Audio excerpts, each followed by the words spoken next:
Hey, welcome back. My name is Tom from The Student Teacher, and I am a Teach First teacher trainee.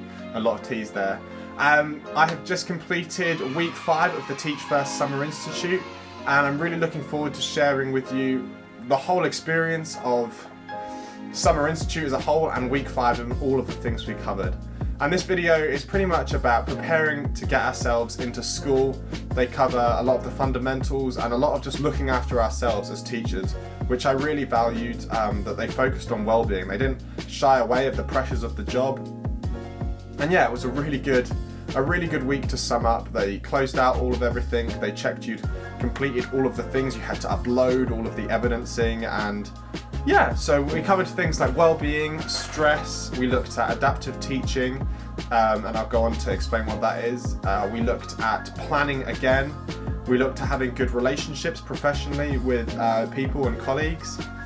And yeah, we just made sure that everything was good. So without further ado, I'll get into it and look at well-being. So teaching can be a really stressful job. Did you know the average teacher works 54 hours a week? I think it's higher in primary, something like 58 hours a week in primary. That 21.6 of those hours in secondary are spent teaching, and 33 are spent planning and doing other administrative chores, which is crazy to think that there's that much admin going into things like planning, seating arrangements, all of that kind of thing. And that 93% of teachers say that workload is a serious problem. 93%. That is absolutely crazy. They didn't shy away from these statistics. They're kind of upfront, like it's a difficult profession. And I don't think that teaching always gets the kind of respect that it deserves. It's really difficult. You have to juggle so many things and be aware of so much information. You're responsible for 30 students in a class, plus a whole plethora of others, their education, their grades. It's a really demanding job. And so we have to look after ourselves and make sure that we're looking after our well-being and that we're reducing stress. And they looked at stress and what stress is.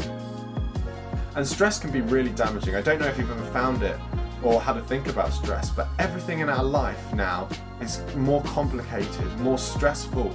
Like trying to go to the bank. In COVID times, we have to wear face masks now, and all the things that we took for normal, it's another stressor added onto it, and we have to remember and think and be aware of social situations and other people's thoughts. There's so many things that are like going on that we have to be aware of.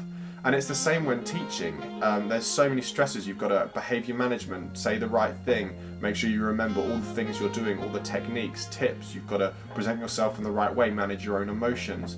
And you've got to do this throughout the entire day without looking flustered or, do you know what I mean? There's a lot of stress that can go on.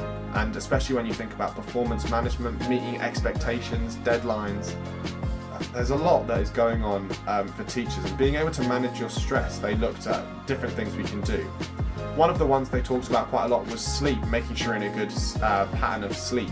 And I'm not a very good sleeper. I don't sleep very well. I'm not very good at routines, going to bed, waking up.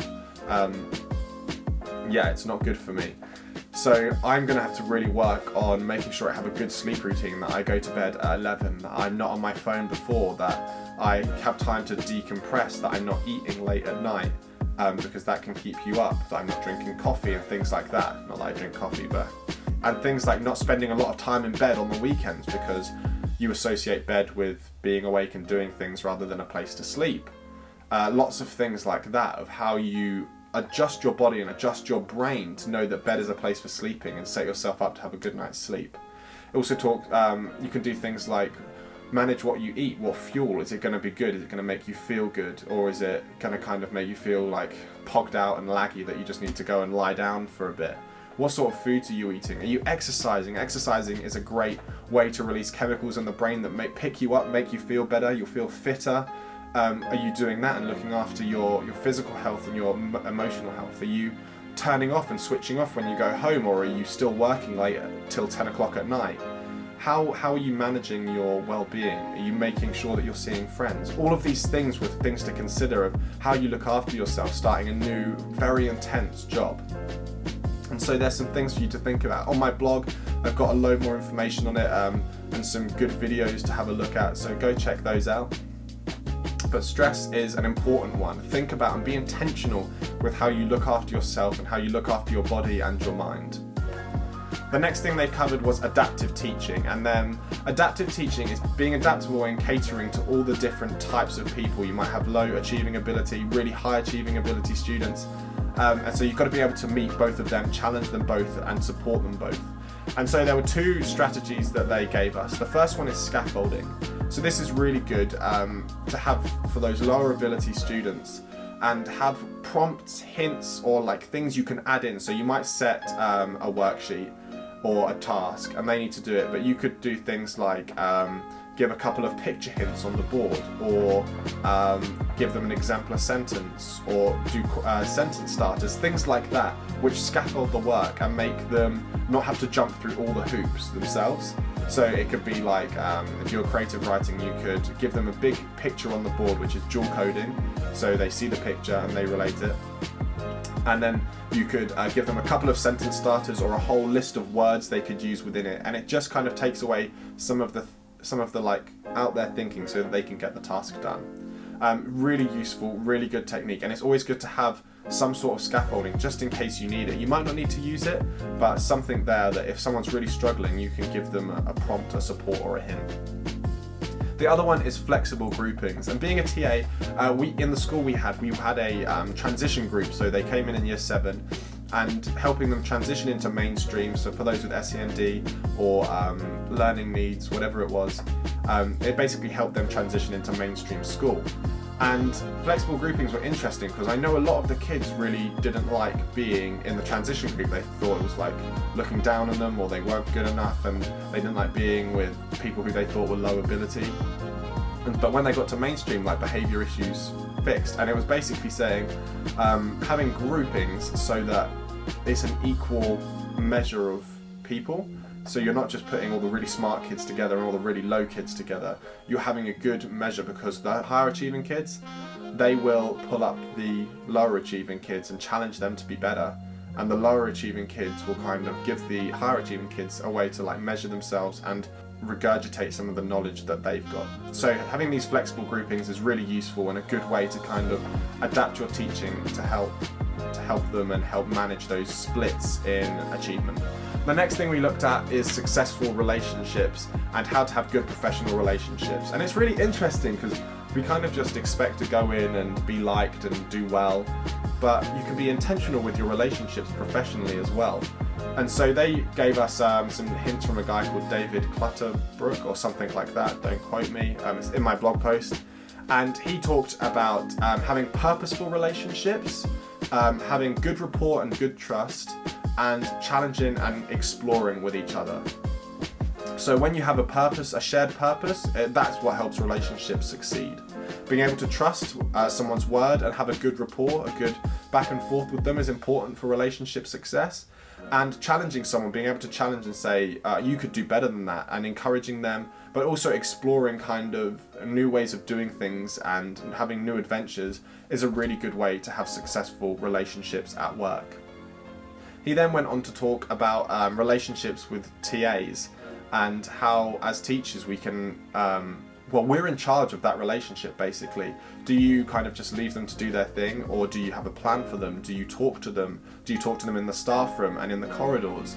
How do you manage that relationship? Do you use the wealth of information they have? I know as a TA I often felt like sometimes I wasn't needed in the classroom and the teacher didn't care if I was there or not. And the ones who like really spoke to me and used me and said, can you do this? Can you help me do this? I feel you need to be with this student, gave me purpose and a bit of a plan to do things of what they thought about, was really useful for me to feel involved and useful. So how are you going to use your TA and how are you going to manage that relationship was a really important question. Finally, in our last seminar, we did a whole massive raft of planning, and just from the beginning to the end, we begin with the end, we did all of the strategies, we looked and planned an entire lesson that we got to share. We used all the techniques, we added everything in, we thought about all the strategies, how we would do everything we'd learned over the 5 weeks we did in this one big planning session to produce this final planning document, which was really good. Really useful to kind of use and integrate all those tips and tricks into one one kind of big plan as if you were doing it in real life. Finally, we did a bit of practice of a technique, and this is a technique, we've done loads of different techniques of how to do behaviour management throughout, and I haven't shared them so much on video, but this one I want to talk about. It's called least invasive consequences. And I found, of watching teachers as a TA, you would find the teachers that shouted and confronted often didn't get a good response from the student, but teachers who would subtly correct and privately critique students had a much better response. And so it gave us lots of different ways of managing our response to negative behaviour. So one of the things, if someone's a bit distracted, you could walk by and tap the work, and that's just a subtle reminder. You're not calling them out, you're not creating that power balance, well, that power challenge, you know. You call out a student and say, you need to get on with your work. They'll go, oh, yeah, and argue back. And so it was a really good way of thinking, how can I get them to do what I want them to do without creating stress or causing confrontation in the classroom.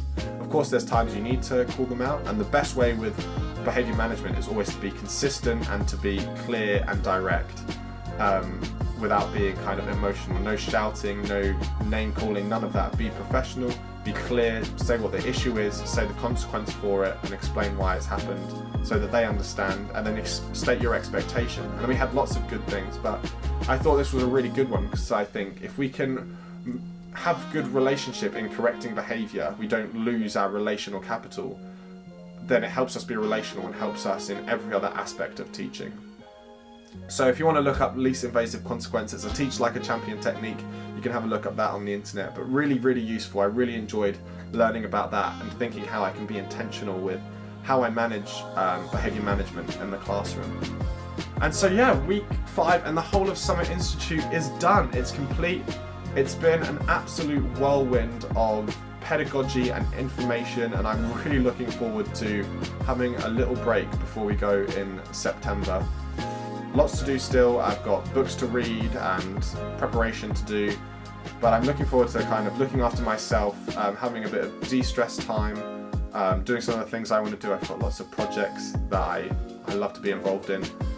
And yeah, it's been a really good. Teach First have done an incredible job, and I'm so excited for September. I'm going to be doing lots of different videos and kind of a couple of interviews and whatnot, which will be coming out after these, so look forward to them. And thank you so much for watching. I will see you to start my vlogging and my keeping you up to date with the training back when September starts. So see you then, be good, and thank you for watching.